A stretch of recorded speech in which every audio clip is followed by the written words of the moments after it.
because he has just changed his position. The deputy head of unit in the unit responsible for combating diseases in the People Directorate-General for Research and Innovation at the European Union. So he knows very well brain research and the policy of brain research. The second person in this panel is someone you all know. It is Dr. Marlies Dorlöchter from PT-DLR. Of course, you all know that she's the coordinator of ERA-NET NEURON. ERA-NET NEURON is her baby, but the baby has grown into a fully mature organization. It is an adult structure in the field of neurosciences, and Marlies is also involved in many other organizations, including the JPND, and she's part of the management and executive board of JPND. Then the third panelist is Monica Di Luca. Monica is a neuroscientist. She's based in Milan, and she's deeply interested in brain plasticity. We had the pleasure to collaborate in a EU-funded project on Parkinson's disease. So, and Monica had a very important position at the EU level. She was the president of the FANS, so the neuroscience organization in Europe, and she's now the president of EBC, and Monica will tell us how important is EBC as a lobby organization and umbrella organization for brain research in Europe. And last but not least, Philippe Amouyel. He's a professor of public health and a neurologist in Lille, France. He's also the head of INSERM laboratory, working in the different fields, but especially in the field of Alzheimer's disease. And we invited him as the coordinator of the JPND. And the JPND is a sister organization to ERA-NET NEURON. JPND is really pioneer in the organizing neurodegenerative disorders research in Europe, but also in other countries. And we will have the view of Philippe in the strengthening the organization of brain research in Europe. So after this introduction, I would like to kindly invite Karim, who will share with us the introduction on this topic. Please, Karim, the floor is yours. Karim, would you like to present yourself, or should I throw on your slides?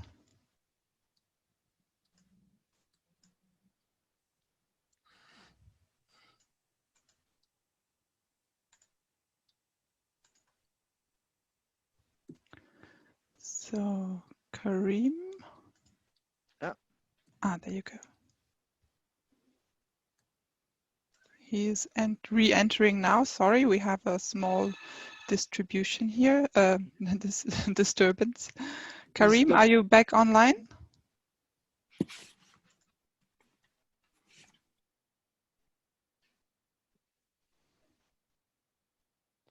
Is the microphone unmuted?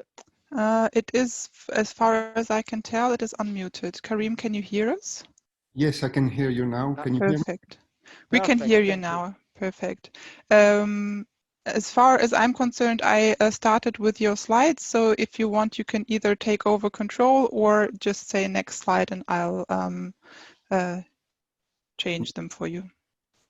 Next slide is okay for me. Perfect. Shall I start? Yes, okay, now sure. The start. floor is yours. Okay. Hello, everybody, and sorry to be late. I had some problem with the connection, as Zoom is not accepted by the Commission, so I have to use my own laptop. So I'm pleased to be here, and thank you very much for the invitation. Very pleased to be at the beginning of this new adventure with ERA-NET NEURON. I'm Karim Berkouk. Up to the end of December, I was the Deputy Head of Unit for Combating Diseases, and now I've moved to the Economic and Social Transition, where I will focus more on AI. But I will be following the brain area very closely. Next slide, please. Yes. I will not go back to the burden of brain disorders, but my main message from this slide is that basically we don't have the same burden of disease around the world, which means that it's important to address many of them, as if they are not such a burden in a high-income country, they might be in low and medium-income country, and vice versa. So it's important to have a global view and approaching most of these diseases. And also just to say that with the increased burden of due to COVID-19, we think that the burden on mental disorder in particular will increase drastically in the coming years. Next slide, please. So here you have a slide of the funding directed to brain research under both Horizon 2020 and the previous framework program, which was FP7. You can see that right now the figures are more or less the same, but we're still missing about a year and a half in Horizon 2020. So I think we will be close to 4 billion euros, at 4 billion euros for Horizon 2020. It's been increasing smoothly since the last 10 years. It has taken over many of the other diseases like cancer. We see that also within the distribution of the type of funding that we provide, meaning collaborative research or frontier research in the ERC, the European Research Council, or the MAPI Skłodowska-Curie, we see that in this bottom-up program, the share of brain research is increasing. But still at the level of the global funding, collaborative research represents almost half of the funding going to brain research. And you can see that IMI, the partnership with industry, is a big share of what is funded on brain research. And this is not the case for all diseases. I think that they have had a real focus on brain research with the pharmaceutical industry, probably because it suits this pre-commercial field where there is still a lot to understand, and that's where the collaboration makes more sense for the pharmaceutical industry. Next slide, please. So here is a slide of the partnerships that we have at AU level. That's one of the key words of AU funding. It's about partnerships. So we partner with the member states through NEURON, through JPND. We partner with the pharmaceutical industry, the Innovative Medicine Initiative. We partner internationally, for instance, under the Traumatic Brain Injury Partnership. And we create an infrastructure under the Human Brain Project. I also want to mention that under the Global Alliance for Chronic Diseases, we partner with, I think it's 14 funders around the world, but there we focus on implementation research, meaning that we don't want to try to find new solutions, but how come those solutions are not implemented in real life? Next slide, please. So the European Brain Research Area Project, Ebra, this is an ongoing project. We call it Coordination and Support Action. And the two main focus of Ebra is really to basically try to structure within Europe all the players and try to have a common momentum in Europe, and also to make links with other large international initiatives. It is led by the European Brain Council, partnering with most of the partners that are key in Europe in funding brain research, meaning Neuron, JPND, HBP in particular. Next slide, please. So what will Ebra do is try to help the Commission to make its strategy on brain research. It starts with a mapping of the research landscape in Europe. It will identify gaps with all the partners and challengers in order to make a priority list, if you wish. And they should come up with a shared European brain research agenda, meaning shared by all these key partners in Europe. We insist on the fact that this agenda should be the agenda of all the funding people, the research community area. It should be a real agreement between all of you. And what will we do with this shared European brain research agenda? This will be used to feed the topics of Horizon Europe, in particular through after 2025, but also to shape the brain partnership that we will have in the future. If you recall, at the end of Horizon 2020, many member states complain about the numbers of ERA-NETs. So it was decided to rationalize a little bit the landscape of ERA-NETs. And one of the consequences was that the brain partnership should be a single one, but covering, of course, all the areas that you are dealing with. It is expected for the second strategic programming, so starting in 2025. And we are now, basically the next 2 years, we will be working very hard with all of you to actually shape this partnership. And we do hope that this partnership will be ambitious, much more than just the addition of Neuron and JPND. It should be even much bigger than that, we hope. But of course, that will depend on the member states. But the Commission is ready to step into this area. Next slide, please. So now just 2 or 3 slides to present quickly the Horizon Europe, the framework program from 21 to 27. 8, sorry, I don't see. Yeah, so it's not a revolution, it's more an evolution, meaning that the structure is the same as Horizon 2020. Pillar 1 is devoted to excellence with the European Research Council, the Marie Skłodowska-Curie, and the research infrastructures.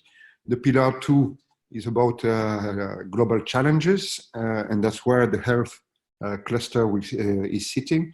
And then the Pillar 3, which is a bit one of the novelty, is about the innovative innovation in Europe, and in particular with the creation of the European Innovation Council, but I will come back to that. Next slide, please. So what is really new in Horizon Europe? It's, as I just mentioned, the European Innovation Council is being created. It's going to be an agency, a little bit on the model of the European Research Council. You know that Europe is extremely good in research, but in terms of innovation and transforming the knowledge into products or interventions in real life, that's where we not as good as other countries in the world. So we hope to contribute to this, reducing the gap with this European Innovation Council, which wish to be a one-stop shop where all the innovators can go and from there try to get the funding that they need. The other novelty is about the missions.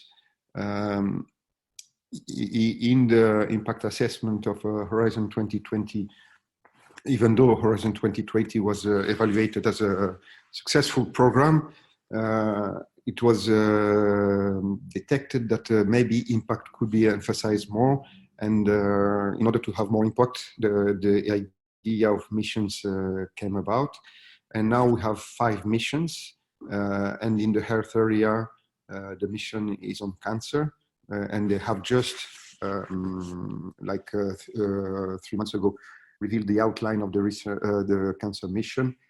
And of course, many of the areas, or several of the areas that they have identified will also benefit the brain world, in particular, as they want to go quite deeply in prevention and the risk factors, which are the same for many of the chronic diseases. In terms of international cooperation, there is a new approach. We want to extend the association possibilities. We used to have that with neighbors and some countries around Europe, but now we can extend that to whoever or country in the world wants to join and contribute financially. For example, if Canada wants to join Horizon Europe, they would have to pay based on their participation. But this means that after the researchers from that country which is associated would be considered as eligible for funding as any other member state researchers. So it's a new approach. We want, of course, to reinforce open data and open science in general. We have seen under the COVID crisis that when we open the data, we can go much faster. And as I mentioned, rationalize a little bit the funding landscape of the partnerships. And that's why we are, let's say, integrating past initiatives into, we hope, more focused and more powerful partnerships in the future. The next slide, please. Yes, you have only 2 more left, right? Because it's we have to stick a little bit to time. Yeah. So it's just about the timeline. So we have actually done the strategic plan. It was published in December. It had to be updated also because of the COVID-19 and the recovery package. It's much more co-design process than in the past with stakeholders, but also with other departments of the Commission. DG Santé is in co-lead in shaping Horizon Europe with DG RTD. As I mentioned, it's more impact-oriented. And we hope to publish the topics for 21 and 22 in the first quarter of 21. Next slide, and that's it, I think. So there is the ERA-NET neuron. The first theme will be, the theme will be on neurodevelopmental disorders. It will be co-funded by the Commission, and the deadline, as you might know by now, is the 9th of March. And I wish you full success with this, this call, but also with all the activities under Neuron. Thank you very much. Thank you very much, Karim. So we will immediately initiate the discussion, and my first question will go to Marlies. Marlies, the neuron adventure began in 2003 and its development into an ERA-NET in 2007. What are the main achievements of neurons, and how do you envision its role in the future in structuring brain research in Europe? Thank you, Etienne. This is a wonderful question. I could talk for hours now, but I will try to keep 1 or 2 minutes or so. Well, I think the main achievement is that we actually could gather a high number of funding partners. This is our core activity, and we've been able to have a strong network and a stable network over time. And with this network, we were able to jointly invest into brain research, and we developed, actually created a platform that fill the gap in the orchestra of funding tools. We fund small consortia, multidisciplinary, and that is in between the large consortia funded by the European Commission on the one hand, and on the other hand, single grants, individual grants that were there at that time. And actually it shows that we were right. We get excellent results, we fund excellent projects and get a great output. With this, we were able to fund translational research to bring together the various disciplines and bring together particularly fundamental and clinical research. We are still working on improving preclinical research and other offer opportunities to improve research in order to foster excellence. So that was one thing. During the past four years or so, we went more and more into the area of societal aspects. We do a lot about patient training now. We also fund research into ethical, legal, and social aspects. And it is important because it deals with questions like, what are the ethical and legal implications of intelligent neuroprosthesis? A very interesting question that is discussed in this kind of research. Also, ethical research with regard to the animals that are used, and questions like this are important for us and increasingly important.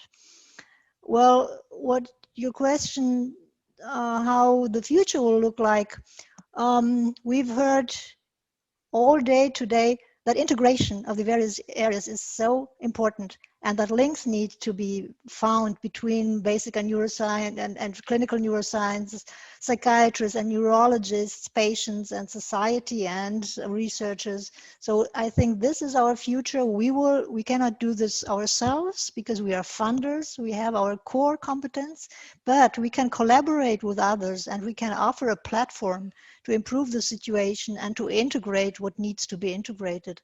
And we shall do this over as many countries as is possible for us. Thank you, Marlies. Now I would like to ask a question to Philippe Amouyel. It's almost the same question. So JPND is an organization which is focused exclusively on neurodegenerative disorders. So what has JPND done so far during his life, and what are the perspectives in this field? Thank you, Etienne. Thank you, Marlies, for inviting me to this incredible meeting. I really appreciate.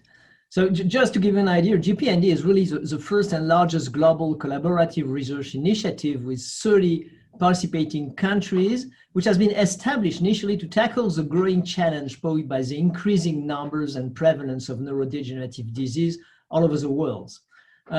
Clearly, this burden is estimated to explode in the very next year, because we estimate that by 2050, the global direct and informal care costs for Alzheimer and Parkinson are estimated to surpass 2,000 billion euros per year. So any solution is clearly beyond the scope and resources of any single country. So clearly for JPND, the challenge is to tackle neurodegenerations at the European level, but also beyond the European level. The ultimate goal is really to facilitate the cooperation of researchers, to reduce fragmentation, to prevent unnecessary doubling of effort, and to pool and organize resources always on a voluntary basis from the member state. JPND leverage its action on 3 pillars. The first one is a shared visions accepted by all different countries, a light and very robust management, and a common strategic research and innovation agenda. To answer your question about the major visible success of JPND, I think it's that it was able to bring together hundreds of scientists in Europe and over, who very likely would not have collaborated without JPND calls, or at least at a much greater extent. So the JPND calls finally sparked transnational collaborations and innovative research and approaches. Today, more than 4,800 individual research teams have applied to our different calls. And as today, JPND has funded more than 120 research projects, gathering 100 research teams representing about 175 million euros of fundings. About our perspective, we have a very short-term perspective in 2021, which is our 2021 call that we launched this month, and whose goal is to identify and measure physiological effect and related biomarkers that can be linked to the development of neurodegenerative disease. This change may include, among others, disruption of sleep, olfaction, hearing, vision, metabolic factors, as well as social engagement. This will allow us to better understand the pathophysiological mechanism of the appearance of neurodegenerative disease and will allow us to identify early indicators of their occurrence before the neuronal potential is too altered. The point is clearly that the fight against neurodegenerative disease is far from being finished. Thus, one of our midterm perspectives is to find a way to make the JPND initiative more sustainable to continue to support transnational research in that domain. And our long-term perspective is clearly to leverage neurodegenerative research thanks to multidisciplinary and multi-topic approaches in the more general context of the concept of brain health. And finally, I would like to conclude on that to make significant progress in the field of neurodegenerative disease, but in any other fields, we need two major elements: to increase the number of research teams working in the fields and to increase substantially the level of fundings invested by countries and in Europe. Thank you. Thank you, Philippe. I think that the achievements of both JPND and ERA-NET NEURON are just fantastic, and that the progress made in understanding brain diseases is excellent. This brings me to the next question for Monica Di Luca. EBC is an umbrella organization and represents professional and lay people organization. Could you please explain why brain research is so important and what has EBC done to improve the future of brain research in Europe? And do you think that this field is really supported enough? Thank you very much, Etienne. Let me say that it's a great pleasure to be here today and to speak at this panel. It's very important that we discuss the level of support for brain research also in the future, not only now and in the past. I have to say that EBC is a slightly different organization, and this is true for the composition of EBC itself, because we have membership that encompass from scientific societies, clinical societies, representative of the private sector, but most importantly, all the patients' organizations. So we have an ultimate goal, of course. We are a non-profit organization, and our mission is basically to speak as a one voice and with the voice of the community as a whole, and to sort of create a link between the major stakeholders in the field of brain research and brain science in Europe and the major decision makers, both at European level, so primarily with the Commission, and we had a very long-lasting collaboration with the Commission, and also at national level. So if you wish, we are, our main characteristic, I would rather say, is to be a genuine multi-stakeholder society, non-profit, that is mainly aimed in advocating for brain research in general, with the ultimate goal to support and improve the life of all those citizens that are living with a brain disorder, being that neurological or mental health, it's the same in Europe. And I have to say that this has been mentioned several times this afternoon, but nobody says the numbers. And the numbers are very significant, and we need to be very vocal on that. What the European Brain Council as a multi-stakeholder organization always produce are a number of papers supporting the advocate, all the activities or lobbying activities for brain research in Europe. And we have been able to describe several years ago already that the number of citizens that are living with a brain disorder is incredible in Europe. It's actually 1 out of 3. The huge number are 179 million. So this is certainly an emergency, as I always say, a ticking bomb. And of course, we are all convinced that supporting and continuing to support brain research and development is fundamental. This has been said today brilliantly by the current president of FENSA, Jean-Antoine Giraud. He explained very clearly that despite all the effort of the scientific community in the past, a lot has been done, but the complete understanding of the physiological functioning of the brain is still a future perspective. And what we have to keep in mind, and we always discuss this as an advocacy plan for EBC, is that these important, let's say, a not complete understanding of the physiology of the brain has some relevant counterpart. And one of this is that currently we still do not have a definitive cure for brain disorders, for most of the brain diseases. Another point that we need to mention is that even the drug development failure in the area of brain disorders is higher than in other diseases, and it takes longer.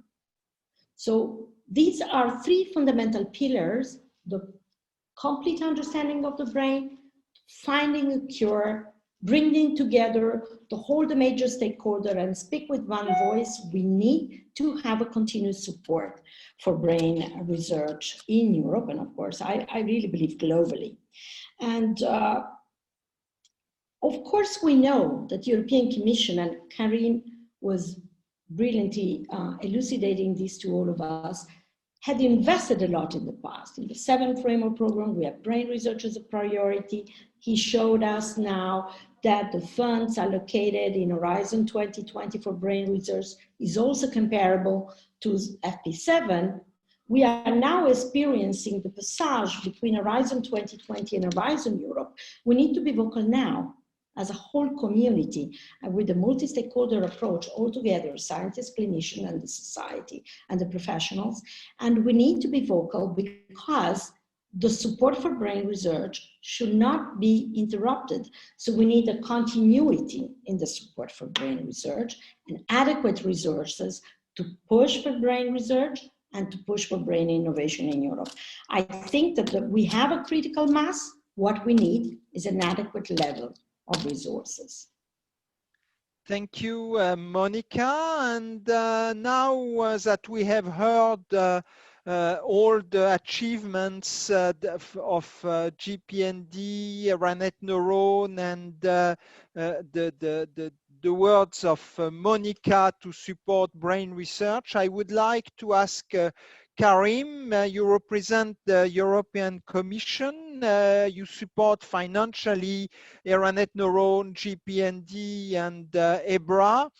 What are their achievements? What are the added value to EC-funded project? Because part of the funding is coming from the funding agency from individual countries. And how do you see the future structuring of brain research in Europe?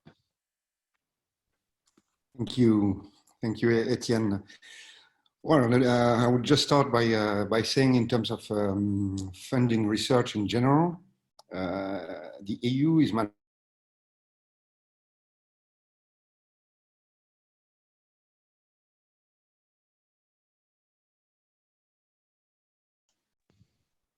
of the funding on public research comes from. So the bulk of the funding is in the country, and what we're trying to ensure is that there is coordination at the national level. So all these initiatives like Neurons and JPND are for the Union key initiatives in order to better exploit our resources. The reasons why we do that and why we like this type of partnership is all about the idea of Europe. It's to reach a critical mass that single countries will not be able to reach. It's about accessing infrastructures all over Europe, even if you don't have it in your own country. So all these initiatives enable this accessing infrastructures outside their own country. It's about joining the best brains in Europe, and with the best brain, you ensure better multidisciplinarity, because not every country can have the best people in every field. So if we can tap into Europe, we can achieve that. And also is use the differences in health system, because there is such a diversity of health system around Europe that we can test better the different type of solutions. And for researchers, it's also about data, having more data so that the people can have more meaningful results. In terms of countries,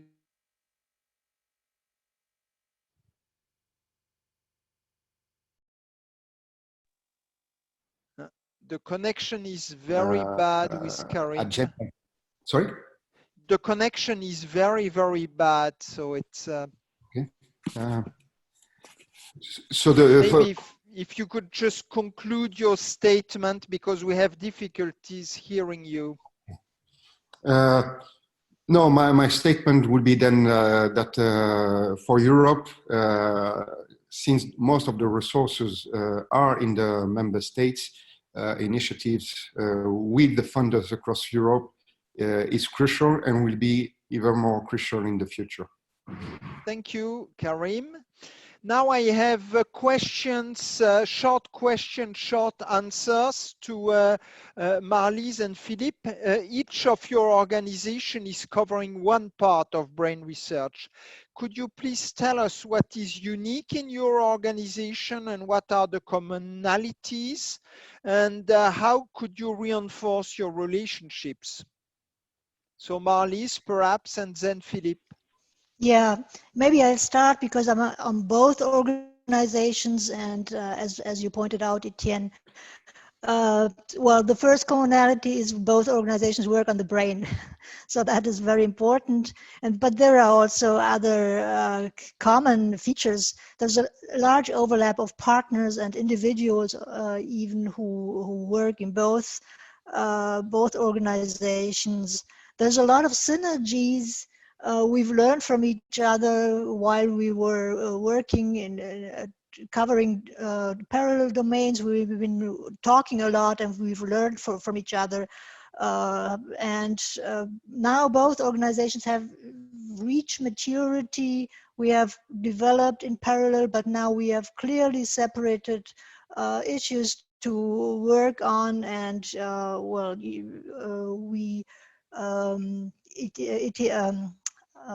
Philippe's already said that we work together in Ebra, so we all have a lot of joint opportunities to talk with each other. There is no real big difference, I would say. Neurodegeneration is the key issue in JPND, and in neuron, maybe mental health is more of important questions, of course, besides neurology.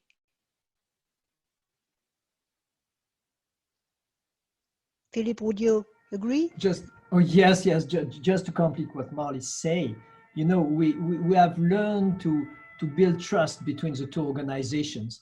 I think what is interesting, it doesn't overlap, but it always overlap about the synergies, about the way we are doing things. We are learning from the experience of both initiatives.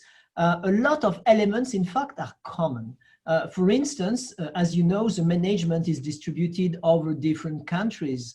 And the part that ERA-NET NEURON and Marlies Dorlöchter and PTGLR are doing, we benefit from their experience to launch our calls, to organize our calls. A lot of our members are common because in JPND you have representative members from the different countries, which are most of the case agency members, and you have agencies who sign off in the ERA-NET NEURON. So there is no overlap, and the permanent discussion we have on that topics, but on others about the strategy. We had long discussions. If you remember when we discussed the partnership with Horizon Europe one year before, sorry, I forgot the COVID year. And so it's really very efficient. And as Marlies says, we get maturity, that we are really working together, improving things, taking experience from both. And I think it's a really nice way to work, and it's a real pleasure to work with Neuron and Marlies and her team. Thank you very much, Philippe and Marlies. It's great to see that the organizations are really collaborating. I have now a question to Karim, and I hope the connection will be good enough. ERA-NET programs are strongly appreciated by researchers due to their low administrative burden. And are the ERA-NET also useful tools for the European Commission, and how to make sure that these programs will remain in Horizon Europe?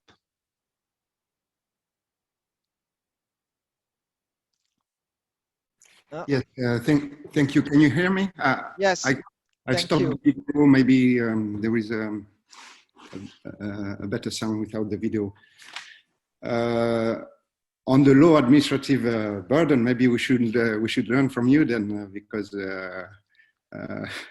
we should see now probably the burden is there because it's the same for the whole Horizon Europe. We have also bigger projects, but it crosses, for instance, in terms of evaluation, we cannot touch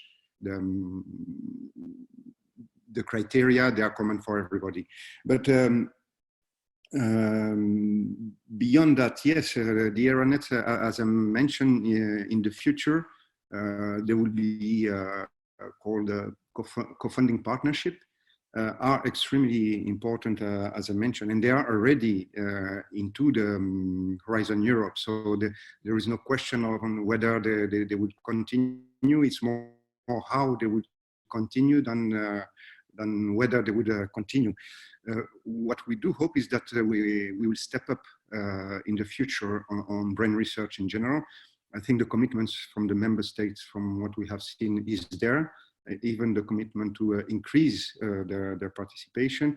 And in that area, the Commission is just following what the member states want to do. And if they want to step up the money, the Commission would step up the money. So we're just following your initiatives and hope to make them having even a bigger impact. Thank you.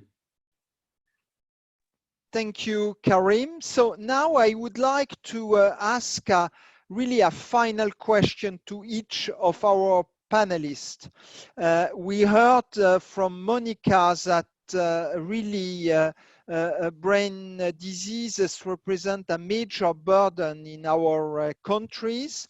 So should there be a big program on brain research in Europe, especially for the second half of Horizon Europe? And if so, how should it be organized? Should it be taken into account patient involvement, data sharing, collaboration with industry? So do you see a big program to structure brain research in Europe? And perhaps we can start with Monica. Sure.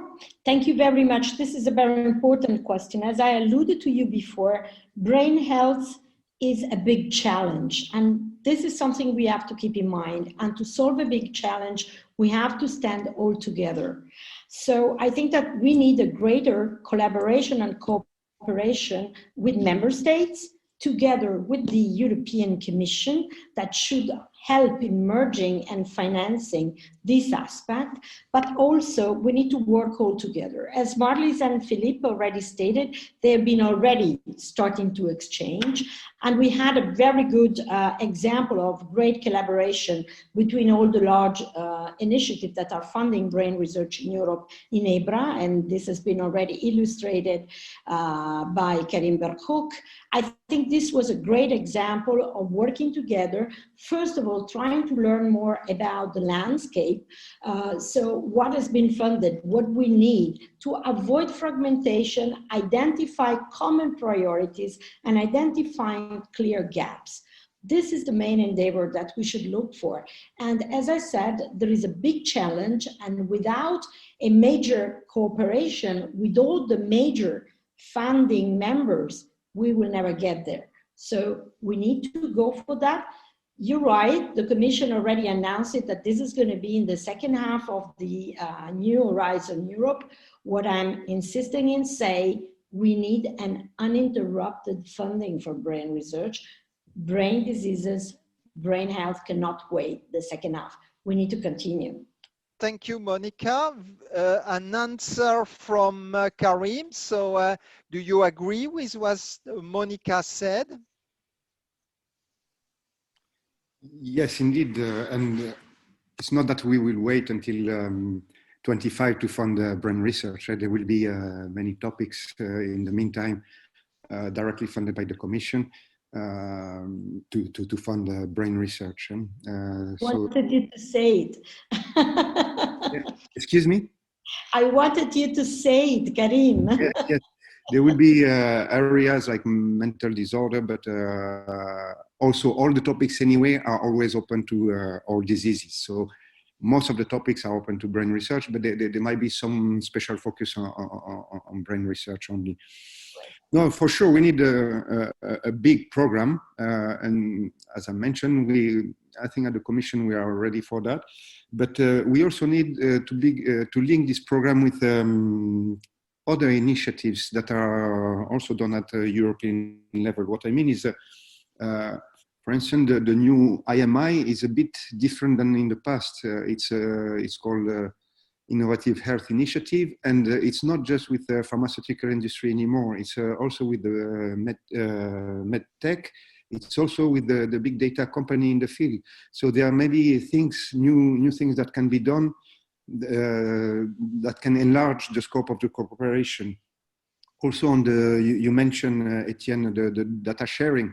You know that one of the priority of this Commission, not only research or santé, the Commission is to create the European health data space. Okay, it's going to take a long time, but the idea is to get the data from many clinics and practical practice data from routine exercises into a European health data space.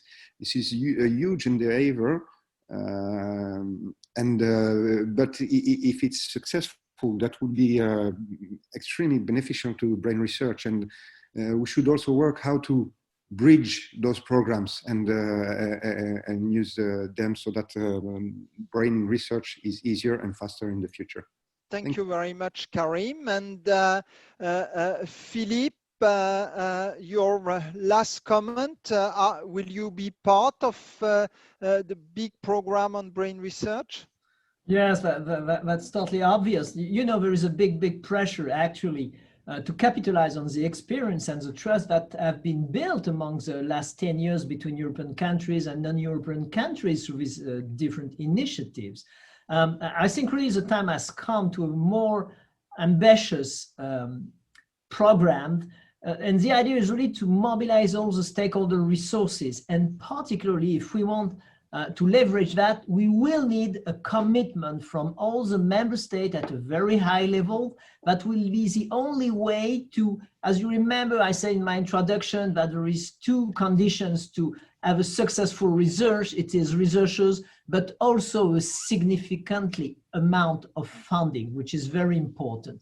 Maybe in 2025, it's fine with big fundings, small before, just like Monica says, but I think we have to target that. That is a big commitment of all the different member states, and we have to work it now. Thank you. Thank you, Philippe. And last but not least, Marlies, what is your statement on this future of brain research in Europe? I fully agree with everything that's been said, and we need to start with we need a big initiative, we need a big program, and we need to start to prepare it now if it's going to work and to fly in 2025. What I would like to emphasize here is a question how to build such a big program. I would like to warn against giving up the individual specifics of our organizations. We should not be merged into one huge initiative. We all have our individual merits, and the best way to learn on this and to take this into advantage is to maybe have some kind of a pillar structure and let us collaborate under a common roof or a common umbrella. It will be very important how we will be able to find a governance and a bridge, as Karim said, between the different organizations. That would be the crucial step for me to go in the direction of a huge program. Thank you very much, Marlies. I think that you all agree that there is a need for a future of brain research in Europe, and until 2025 we need some financial support, and this will give us the time to organize, in fact, this future of brain research.